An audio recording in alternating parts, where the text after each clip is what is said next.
सोलापूर कृषी उत्पन्न बाजार समितीच्या निवडणुकीची रंगत वाढू लागली आहे।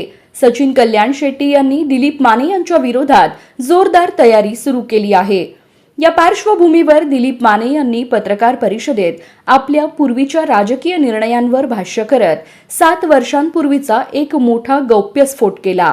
मागील बाजार समिती निवडणुकीत माने यांनी विजयकुमार देशमुख यांच्याशी युती का केली होती याचं कारण त्यांनी आता स्पष्ट केलं आहे।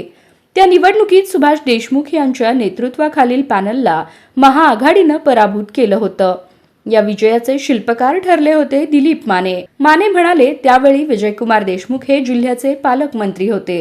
तसंच निवडणुकीत शेतकऱ्यांना मतदानाचा हक्क होता, त्यामुळे आम्ही त्यांना सोबत घेतलं।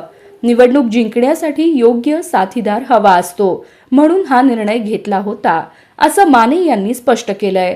माने यांनी त्या काळात कठीण राजकीय परिस्थितीत मुत्सद्दी भूमिका घेत बेरजेचं राजकारण साधलं। विजयकुमार देशमुख यांच्या साथीनं महाआघाडीने निर्णायक विजय मिळवला।